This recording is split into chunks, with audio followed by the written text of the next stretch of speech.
Sorry, I'm a bit late.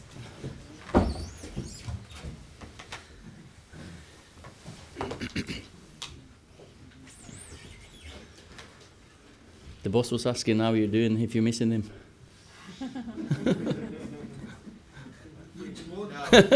There's only one. Okay.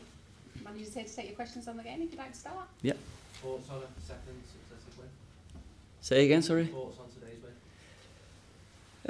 Fantastic result. You're delighted with 3 points, and some of the football was really, really good as well. So you can't ask for more. 3 goals at home. Or well, I can ask for more. I can ask for a clean sheet. The boys have promised me that soon. So, but no, it took about 20 minutes for us to settle, I think, because you know you're playing against a team that makes it hard for you. We took maybe too many touches. We were a bit too slow. We didn't create enough the first 20. But after we got the goal, I thought we settled down and could have, with a little bit of sharpness towards the end, could have finished the game off before half time. Then again, the first 10 minutes, I have to say, second half we struggled. They really put us under pressure. And but for David De Gea's save, I think it would have been really, really hard if they'd got the one each that they probably deserved in the beginning. But then again, after when you get the 2-0, you settle down and you could see the boys just the confidence growing, the attitude going forward. We just need to learn how to slow the game down at times and just play in their half, because we didn't do that enough. Ole, obviously it's another good result, but have you been able to change that much since you've come in? No, you don't in 1 week change anything, but you know, you change the mindset. You change. I want my team to play in a certain way, and you give them little pointers here and there. And it's a work in progress.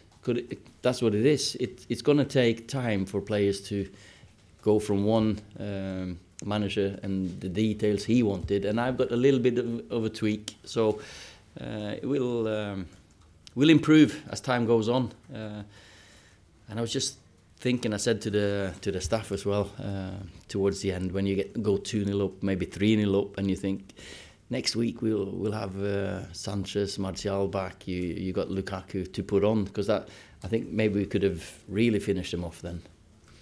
Have you changed much with? I mean, you say you've not changed much. You've seen that kind of performance from Paul before. But have there been any kind of conversations there, because he looks a completely different player to you to what you've Well, playing recently? I'm spending time with the players, of course, and trying to get as much time with each individual as possible. And yeah, Paul is one that's really enjoyed. You know, last time he creates 2 or 3 goals. This time he scores 2 himself.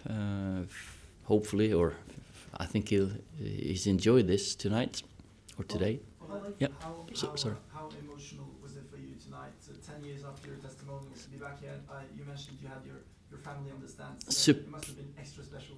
Yeah, extra special, of course it was, but I was surprisingly calm. I think the boys have settled me down really quickly, because you know, when you trust the team that you put out, you can and you just focus on the game. You're not that tense, and I felt it's special walking out there, hearing the crowd again singing my song. It just normally they started after I scored a goal or something, but now they started when the game began or as I walked out. It's humbling, but it makes you really proud. Hopefully my family was proud, and probably my family back home in Norway as well, sitting and watching on telly.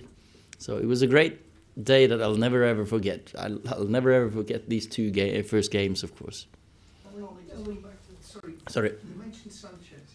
Is he back? Yeah. And have you spoken to him? Because obviously he's had a really tough time since he's been. Yeah, Alexis is back. He flew in on. What day was it? I can't remember what day it was, but he's had 2 days of good fitness work. Hopefully he can join training with the ball as soon as we get back in again now, and then touch and go for Bournemouth, but probably definitely involved against Newcastle. Have you spoken about his confidence then? No, I'm not that time to sit down and speak in that detail. But of course, we had a day off on Christmas Eve, and obviously Christmas Day he was off, but he was in training. He's eager to get back on the pitch. He's a workaholic. It seems like. Ole, when you were a player, you saw a lot of big names coming here for lots of money, and Sanchez and Pogba are the latest really of that kind of big sort of Manchester United high-profile signing. Does that still bring the same pressure these days, or does it bring different pressure? Well, when you play for Man United with a badge, it's a certain responsibility. We play in a certain way. I don't think the amount of money that's spent should bother anyone, because football nowadays it's crazy, isn't it? You know, when I played back in the days, you thought this must be the top and it has to go down, but it's just keep on going upwards. And I don't think the amount of money that's not their fault. They're there as players and human beings, and so the price that the club pay doesn't really bother me or them. It shouldn't do anyway. You said, Ole, obviously it's only a week, you're not able to make that much changes, but as against Cardiff here today, your fullbacks were very, very high up the field. I mean, really, really high. Really high. Is that going to be a bit of an adjustment for them and your two centre halves and your midfielders? And is that going to be something that the team will have to use? Because for 5 seasons, everyone's been well, you know, my philosophy is you've got to have width. And so today you've got Juan Mata and Jesse Lingard wide, but they're more comfortable coming in. Then the fullbacks need to go. It's different when you got Martial or you got Rashford wide, or someone who likes to play 1 against 1. So it depends on the. But yes, I'd like my fullbacks to come. That's more and more for me in modern football. It's important to get fullbacks flying on. Okay. Yeah. Sorry, you spoke there about Paul Pogba. Obviously, you never get to see the big smile on his face when he scored the goal as well. As you seem to be enjoying himself. Yeah, that's the Paul I know. That's the Paul I have known since he was in the reserves and in the youth team. He's always been a happy boy. He's always had a big smile on his face, and when you score a goal, or if you score 2, of course you're happy. And when you play football for Man United, you should be happy. Of course it's a responsibility, but it's an honour and a privilege. And Paul loves playing for this club. He's a Man United boy through and through. He's a kid that knows what it means to play for Man United. Okay, guys, thank you. Thank you. See you later.